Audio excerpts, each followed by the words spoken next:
आज की कहानी है एक अमीर बाप की बिगड़ी हुई औलाद की, जिसे अपनी ही स्टेप सिस्टर से प्यार हो जाता है और दोनों घर वालों से चुपके करते हैं। ऐसे ऐसे कांड जो देखेंगे हम आज की इस पूरी कहानी में। कहानी की शुरुआत में हम नोआ नाम की एक लड़की को देखते हैं जो अपनी मॉम के साथ उनकी बॉयफ्रेंड विलियम के घर रहने के लिए जा रही होती है। दरअसल नोआ की मॉम डैड की डिवोर्स हो चुकी थी और अब उसकी मॉम की बॉयफ्रेंड बहुत अमीर है और कुछ ही दिनों में दोनों की शादी होने वाली है। लेकिन नोआ इस शादी पर खुश नहीं है और वो एक अमीर बाप की बेटी बनना भी नहीं चाहती। तो उसकी मॉम रफेला उसे समझाती है कि हम अकेले अपनी जिंदगी को बेहतर बनाने की बार बार कोशिश नहीं कर सकते, हमें लाइफ में आगे बढ़ना चाहिए और उसके लिए एक अच्छा सपोर्ट भी चाहिए। और मैं जानती हूँ कि तुम्हारे बॉयफ्रेंड डैन से तुम्हें बिछड़कर जाना पड़ रहा है, लेकिन तुम अभी भी 17 साल की हो और वहाँ जाने के बाद तुम्हें बहुत सारे फ्रेंड्स मिल जाएंगे। फिर वो जब वहाँ पर पहुंच जाते हैं तो विलियम आकर उनका वेलकम करता है, लेकिन नोआ अपनी मॉम की बॉयफ्रेंड से अच्छे से बात नहीं करती। इसके बाद उसकी मॉम उसे घर दिखाने के लिए ले जाती है, जो कि बहुत ही खूबसूरत और शानदार होती है। पर नोआ ये सब कुछ एक्सेप्ट नहीं कर पा रही होती है। फिर उसकी मॉम उसे उसकी कमरा दिखाती है जो बहुत ही खूबसूरत होती है। उसकी मॉम बताती है कि उसके कहने पर विलियम ने इस कमरे को नोआ की मनपसंद चीजों और फेवरेट कलर से सजाया है, तो नोआ को ये कमरा पसंद आती है। इसके बाद उसकी मॉम उसे निक के बारे में बताती है जो विलियम का बेटा है और नोआ की स्टेप ब्रदर। फिर जब नोआ बालकनी में आती है तो उसे पेड़ों के पीछे एक लड़का दिखता है, लेकिन वो उसका चेहरा ठीक से नहीं देख पाती।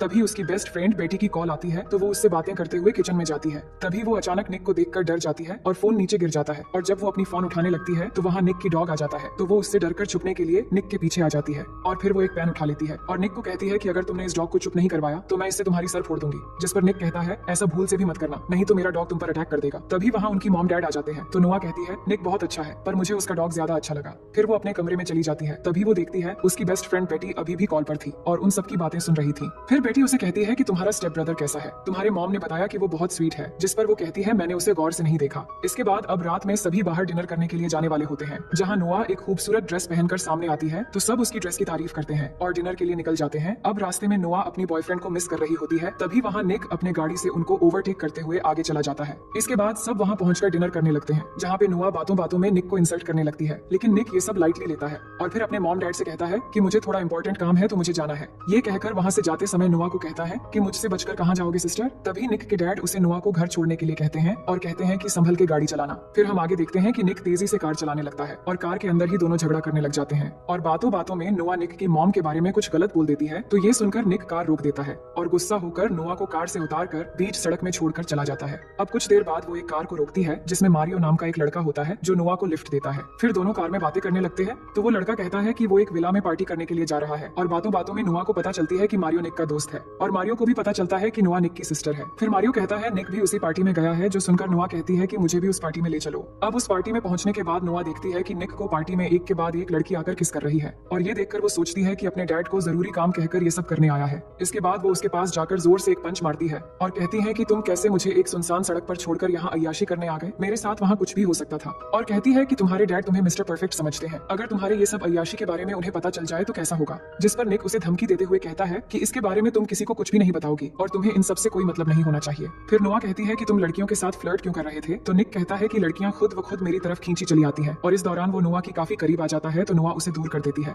इसके बाद निक फिर से जाकर अपनी अय्याशी में लग जाता है। तभी वहाँ नोआ के पास एक लड़की आती है जो बताती है कि वो निक की बचपन की दोस्त है और बातों बातों में दोनों की दोस्ती हो जाती है और थोड़ी दूरी पर ही हम निक को देखते हैं जो नोआ को चिढ़ाते हुए एक लड़की को अलग ही स्टाइल से किस कर रहा होता है। फिर वहाँ रॉनी नाम का एक लड़का जो एक गैंगस्टर था वो नोआ से बात करने लगता है और उसे एक ड्रिंक ऑफर करता है, जिसकी एक घुट पीने के बाद नोआ को काफी अजीब लगता है। तभी वहाँ निक आकर उस लड़के को धक्का मार के नीचे गिरा देता है, लेकिन नोआ निक को चिढ़ाते हुए फिर से उस ड्रिंक को पीने लग जाती है, तो निक उस ड्रिंक को गिरा देता है और कहता है कि ये लड़के ड्रिंक में ड्रग्स मिलाकर लड़कियों को पिलाते हैं। और इसी बीच नोआ को चक्कर आने लगते हैं, जिसके बाद निक उसे घर लेके जाने लगता है। नोआ को बहुत चढ़ गई थी, इसलिए वो गाड़ी में निक के बारे में नोटी नोटी बातें करने लगती है। तभी निक उसे चुप रहने के लिए कहता है, लेकिन वो चुप नहीं होती है और अब ऐसा करते करते दोनों घर पहुंच जाते हैं और निक नोआ को उठाकर उसकी रूम में ले जाकर सुला देता है। तभी निक के मन में नोटी ख्यालात आने लगते हैं, लेकिन वो खुद को कंट्रोल कर लेता है और नशे की हालत में सो जाने के बाद नोआ को एक सपना आता है जहाँ वो देखती है कि वो बहुत छोटी है और उसकी मॉम उसे जगा रही है और फिर उसे छुपाकर एक जगह रख दिया है, क्योंकि उसके असली डैड उसे और उसकी मॉम को टॉर्चर करने के लिए दरवाजा खोलने को कहकर चिल्ला रहे हैं। अब हम सुबह का सीन देखते हैं जहाँ निक नाश्ता कर रहा था और जब नोआ उसके पास आकर पूछती है कि रात को हमारे बीच क्या हुआ था, तो निक उसे तंग करने के लिए कहता है कि रात हमारे बीच बहुत कुछ हुआ, तो नोआ ये सुनकर परेशान हो जाती है।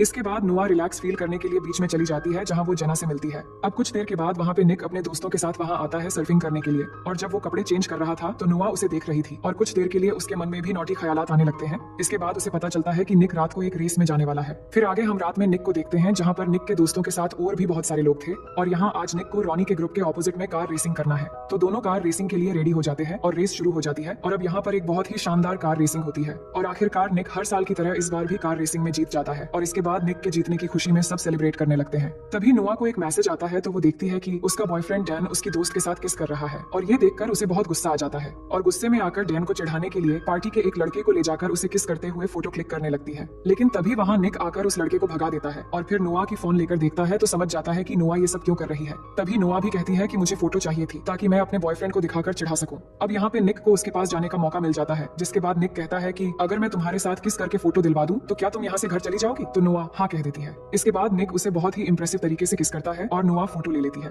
और फिर नोआ को कार में बैठाकर कहता है कि मैं अपने दोस्त को कह दूंगा कि वो तुम्हें घर ड्रॉप कर दे। ये कहकर निक जाकर एक दूसरी लड़की के साथ रोमांस करने में बिजी हो जाता है। वहीं नोआ कार में बैठकर अपने बॉयफ्रेंड को चिढ़ाने के लिए वो फोटो भेज देती है और फिर ड्राइविंग सीट में आकर ऐसे ही कार को स्टार्ट कर देती है। तभी रॉनी एक कार लेकर रेसिंग लाइन में आता है और कहता है कि निक मेरे साथ दूसरी रेस करने वाला है, पर तुम कार लेकर रेसिंग लाइन में क्या कर रही हो? जिस पर नोआ कहती है कि वो रेसिंग कर सकती है और तभी रेस शुरू हो जाती है और नोआ के साथ रॉनी का रेसिंग कंपटीशन शुरू हो जाती है और यहाँ दोनों के बीच एक टक्कर की रेसिंग होने लगती है। वहीं निक जल्दी से आकर देखता है कि उसके जगह पर नोआ रेसिंग करने लग गई है और ये देखकर वो बहुत परेशान हो जाता है। लेकिन नोआ आखिरकार ये रेस जीत जाती है और इससे सभी खुश हो जाते हैं। लेकिन रॉनी रेस हार चुका था, इसलिए वो निक के साथ झगड़ने लग जाता है और कहता है कि तुमने गेम के रूल्स तोड़ी हैं एक लड़की को कंपटीशन में भेजकर, इसलिए हम जीत गए और तुम हार गए और अब तुम्हें ही पैसे देने होंगे और साथ ही तुम्हारे कार भी। लेकिन नोआ इस बात पर रॉनी से लड़ने लगती है, पर निक उसे वहाँ से ले जाने लगता है। तभी रॉनी नोआ को एक गाली देता है और ये सुनते ही निक गुस्से में आकर रॉनी को मारने लगता है और इससे दोनों ग्रुप के बीच लड़ाई शुरू हो जाती है। लेकिन ये देखकर नोआ डर जाती है और नीचे बैठ जाती है तो निक की दोस्त उसे ले जाकर निक की कार में बैठाती है और थोड़ी देर में निक भी आ जाता है। इसके बाद वो जल्दी वहाँ से भागकर चले आते हैं। अब आगे हम 4 दिन बाद एक सुबह का सीन देखते हैं जहाँ नोआ सो रही थी तो उसकी मॉम आकर उसे जगाती है और बताती है कि आज उसके डैड विलियम ने एक सक्सेस पार्टी रखी है और उसे भी जाना है और निक 4 दिन से गायब है, लेकिन आज पार्टी है वो जानता है तो वो सही समय पर आ जाएगा।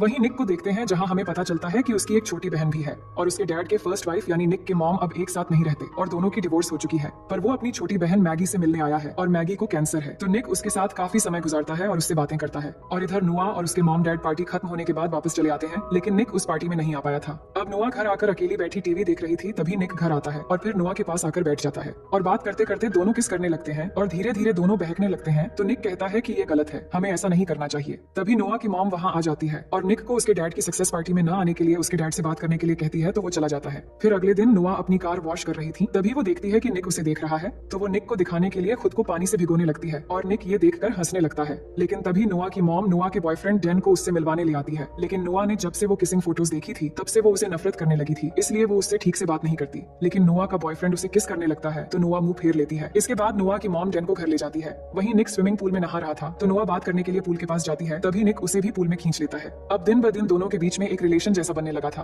और जब भी एक दूसरे के पास आते हैं तो दोनों अपना कंट्रोल खोने लगते हैं, जिसके बाद दोनों पुल के अंदर एक साइड में जाकर किस करने लगते हैं। वही डैन थोड़ी दूर से दोनों को देखकर काफी हैरान होता है, पर निक के दोस्त उसे बहाना करके वहीं पर रोक लेते हैं। तभी नोआ की मॉम निक को आवाज देती है तो निक वहाँ से चला जाता है। इसके बाद डैन नोआ के पास आता है और पूछता है कि ये वही लड़का है ना जिसकी तुमने फोटो भेजी थी, तो नोआ उसे कुछ भी जवाब नहीं देती। अब आगे निक कहीं जा रहा था, तभी उसे रास्ते में रॉनी मिलता है जो फिर से उसी दिन की तरह निक के सामने नोआ के बारे में खराब कमेंट करने लगता है। तो निक को गुस्सा आ जाता है और यहाँ सीन शिफ्ट होती है और हम निक को घर में देखते हैं जहाँ उसके चेहरे पर चोट के निशान थे। इसका मतलब निक और रॉनी के बीच काफी लड़ाई हुई थी और अब निक पूल के पास खड़ा था और वो देखता है कि नोआ बाहर सो रही है, तो वो उसके पास जाता है और देखता है कि उसके पेट पर एक निशान है। ये देखकर वो उसकी पेट ढकने लगता है, तभी नोआ की नींद खुल जाती है और वो उसे एक जोर से पंच मार देती है तो उसकी नाक से खून आने लगता है। इसके बाद नोआ ये देखकर निक से माफी मांगती है और कहती है कि मुझे अचानक लगा कि डैन आकर मुझे परेशान कर रहा है, इसलिए जल्दबाजी में ऐसा हो गया। अब यहाँ पर दोनों एक बार फिर से करीब होने लगते हैं, लेकिन तभी वहाँ डैन आ जाता है और उन्हें देख लेता है। तो नोआ डैन से कहती है कि इस बारे में किसी को मत बताना और प्लीज कल यहाँ से चले जाना। अब अगली सुबह नोआ की मोम उसे डैन की एक लेटर देती है और कहती है कि डैन वापस चला गया है। फिर आगे हम देखते हैं नोआ और निक अपने दोस्तों के साथ एक फाइट क्लब में जाते हैं जहाँ निक भी आज फाइट करने वाला है। तो दोस्तों के अंदर जाने के बाद वो दोनों बातों बातों में यहीं पर किस करने लगते हैं और अब दोनों के लिए कंट्रोल करना बहुत मुश्किल हो रहा था और जब भी एक दूसरे के पास आते हैं तो वो एक स्टेप आगे बढ़ने लगते हैं, मानो जैसे एक दूसरे के लिए एडिक्ट हो चुके थे। लेकिन तभी उसके और 2 दोस्त वहाँ एक दूसरी कार से आते हैं और वो निक और नोआ को देख लेते हैं, जिसपे निक का दोस्त उसे समझाने लगता है कि वो तुम्हारी स्टेप सिस्टर है, तुम्हें ऐसा नहीं करना चाहिए। इसके बाद सब क्लब के अंदर जाते हैं और यहाँ अब निक की फाइट करने की बारी आती है, लेकिन नोआ उसे फाइट करने से मना करती है क्योंकि लड़ाई झगड़ा उसे पसंद नहीं है। लेकिन निक नहीं मानता और फाइट करने के लिए चला जाता है और इस फाइट में निक जीतने लगता है। लेकिन नोआ ये सब देखकर बाहर आ जाती है और उसी समय निक का एक दोस्त भी नोआ के साथ बाहर आता है और बात करते हुए वो नोआ को किस करने लगता है। वहीं निक भी फाइट जीत जाता है और उसे फाइट के पैसे भी मिल जाते हैं और फिर बाहर आकर ये देखकर उसे बहुत गुस्सा आता है और अपने उस दोस्त को धक्का देकर उसे डांट कर वहाँ से भगा देता है और नोआ से कहता है कि आइंदा किसी को भी करीब मत आने देना। लेकिन नोआ निक पर फाइट की वजह से गुस्सा होती है और उससे नाराज होकर कहती है कि हमारे दरमियान अब आगे कुछ नहीं होगा, इसलिए तुम आइंदा मुझसे बात मत करना। इसके बाद दोनों काफी दिनों तक एक दूसरे से दूर रहने लगते हैं, पर एक दूसरे को बहुत मिस भी करते हैं। फिर एक दिन निक के डैड उसे बताते हैं कि नोआ के डैड जोनस जेल से बाहर आ गया है और वो वो नोआ और उसकी मॉम राफेला को बहुत टॉर्चर करता था और नोआ के शरीर पर चोटों के निशान भी हैं जो उसके डैड के मार की वजह से हैं। फिर निक कहता है कि मैंने तो सुना था नोआ के डैड मर चुका है, तो उसके डैड कहते हैं कि नहीं, वो सालों से जेल में था और नोआ के बयान पर ही उसे पुलिस ने जेल में डाला था, लेकिन अभी 2 हफ्ते पहले वो बाहर आ गया है और वो अब कभी भी नोआ और उसकी मॉम को मारने की कोशिश कर सकता है। इसलिए मैं चाहता हूँ कि तुम हर वक्त नोआ का ख्याल रखो। नोआ एक पार्टी में होती है जहाँ वो बहुत ड्रिंक कर लेती है। दूसरी तरफ निक उसे ढूंढ रहा था और सबको कॉल करके नोआ के बारे में पूछ रहा था। और इधर क्लब में निक की एक दोस्त मस्ती में नोआ को एक अलमारी में बंद कर देती है, जिससे वो बहुत डर जाती है, क्योंकि जब वो छोटी थी तब उसका सरफिरा बाप उसे ऐसे ही अलमारी में बंद करके रख दिया करता था। तभी वहाँ निक आता है और उसे अलमारी से निकालकर घर लेके चला जाता है। नोआ इस इंसिडेंट से बहुत डरी हुई थी, इसलिए वो निक को अपने पास रहने के लिए कहती है। हालांकि निक के लिए ये बहुत मुश्किल था, लेकिन फिर भी बहुत मुश्किल से वो नोआ के कमरे में ही रात में रह जाता है। और फिर सुबह होने के बाद निक अपने रूम में जाने वाला ही होता है, लेकिन तभी उसके डैड आकर उन्हें एक साथ देख लेते हैं, जिससे दोनों घबरा जाते हैं। असल में निक के डैड उसकी बहन की बीमारी के बारे में बताने आए थे कि वो हॉस्पिटल में है, लेकिन दोनों की ये हालत देखकर वो गुस्सा होकर वहाँ से चले जाते हैं। इसके बाद निक नोआ को लेकर अपनी बहन मैगी से मिलने जाता है और उससे बातें करता है। इसके बाद दोनों वापस आते समय निक कहता है कि अब थोड़ी देर बाद हम घर पहुंच जाएंगे। ये कहकर वो गाड़ी साइड में ले आकर बंद कर देता है। दोनों बहुत टेंशन में होते हैं, क्योंकि दोनों को एक साथ उनके डैड ने देख लिया था। तो नोआ कहती है कि तुम्हारे डैड हमें अब एक साथ रहने नहीं देंगे और ये शायद हमारी आखिरी रात है। ये सुनते ही निक उसे किस करने लगता है और आखिरकार दोनों खुद पे पूरी तरह से कंट्रोल खो देते हैं। इसके बाद दोनों समंदर के किनारे चले जाते हैं, जहाँ दोनों इस पल को खूबसूरत और यादगार बनाने के लिए एक दूसरे के बेहद करीब हो जाते हैं और सुबह होने तक एक दूसरे के साथ रहते हैं। फिर निक नोआ से कहता है कि चलो हम यहाँ से कहीं दूर भाग जाते हैं, लेकिन नोआ इसके लिए राजी नहीं होती और कहती है कि मेरी मॉम को बहुत सालों बाद एक अच्छी जिंदगी मिली है, मैं उन्हें दुख नहीं दे सकती। इसके बाद वो दोनों घर जाने लगते हैं। तभी बीच रास्ते में निक कार रोककर शॉप से कुछ लेने जाता है और इसी दौरान रॉनी आकर नोआ को बेहोश करके उसे किडनैप करके लेकर चला जाता है। जिसके बाद निक शॉप से बाहर आकर देखता है कि नोआ कार में नहीं है, तो वो परेशान हो जाता है और समझ जाता है कि नोआ की जान खतरे में है। इसके बाद निक अपने मॉम डैड को बताता है, तो वो पुलिस की हेल्प लेते हैं और पुलिस सीसीटीवी फुटेज चेक करती है, तो निक पहचान लेता है कि नोआ को किडनैप करने वाला रॉनी ही था। वहीं नोआ को देखते हैं, जिसको किसी और ने नहीं बल्कि रॉनी के जरिए उसके अपने डैड जोनस ने ही किडनैप करवाया है। इसके बाद जोनस नोआ की मॉम को कॉल करता है और नोआ को छोड़ने के बदले में 10 लाख रुपए कैश कल शाम 4 बजे एक जगह आकर देने के लिए कहता है। तो निक के डैड 10 लाख रुपए देने के लिए तैयार हो जाते हैं। इसके बाद नोआ की मॉम विलियम के साथ पैसे लेकर जोनस के बताए हुए जगह जाकर इंतजार करने लगते हैं और पुलिस भी भेस बदलकर उनके साथ थे, लेकिन जोनस ने पहले से ही उन पर नजर रखने के लिए वहाँ एक कैमरा छुपा कर रख दिया था और इससे वो इनकी बातें भी सुन रहा था। वहीं निक भी एक लेडी पुलिस के साथ कार में था। तभी वो लेडी पुलिस निक से पूछती है कि क्या तुम सच में रॉनी के साथ कार रेस में हार गए थे? तो वो बताता है कि मैं नहीं हारा था, बल्कि उसने चीटिंग की थी और अब मैं जब भी उसे अपनी कार में देखता हूँ तो मुझे बहुत गुस्सा आता है, क्योंकि उस कार का इंश्योरेंस अभी भी मैं ही भर रहा हूँ। तभी निक को याद आता है कि इंश्योरेंस खत्म होने तक एक ट्रैकर कार में लगा होता है, तो पुलिस तुरंत उस कार को ट्रैक कर लेते हैं, जिससे उन्हें नोआ की लोकेशन पता चल जाता है। और वही जोनस को भी जब ये पता लगता है कि उसे ट्रैक कर लिया गया है, तो वो नोआ को साथ लेकर वहाँ से निकलकर भागने लगता है। तभी निक देखता है कि नोआ वो कार ड्राइव कर रही है, क्योंकि वो जोनस के गन पॉइंट पर थी। तभी निक भी उस कार का पीछा करने लगता है और पीछा करते करते एक जगह पर पहुंचने के बाद नोआ गाड़ी रोक देती है और तभी जोनस नोआ के सर पर गन रखकर उसे गाड़ी चलाने को कहता है। और अब निक और नोआ बिल्कुल एक दूसरे के आमने सामने होते हैं और दोनों कार तेजी से ड्राइव करते हुए आकर जब एकदम करीब हो जाते हैं, तभी वो दोनों कार में हैंड ब्रेक लगाकर नीचे झुक जाते हैं और तभी निक के साथ बैठी फीमेल पुलिस ऑफिसर जोनस को गन से शूट कर देती है और उसकी मौत हो जाती है। इसके बाद हम देखते हैं कि नोआ की मॉम उससे जाकर मिलती है और अपनी बेटी को पाकर बहुत खुश होती है। अब कहानी के आखिर में हम देखते हैं कि निक चुपके से नोआ की रूम में जाता है और जाकर उसे गले लगा लेता है और दोनों बहुत खुश होते हैं। और अब दोनों जब भी एक दूसरे के पास होते हैं तो वो खुद को कंट्रोल करने की कोशिश भी नहीं करते हैं और वो एक दूसरे को पूरी तरह पाकर बहुत खुश हो जाते हैं। और वही हम नोआ और निक के पेरेंट्स को देखते हैं, जो आपस में बात करने लगते हैं कि उन्हें निक और नोआ के रिश्ते को किसी तरह खत्म करना होगा। और इसी के साथ ये कहानी यहीं पर खत्म हो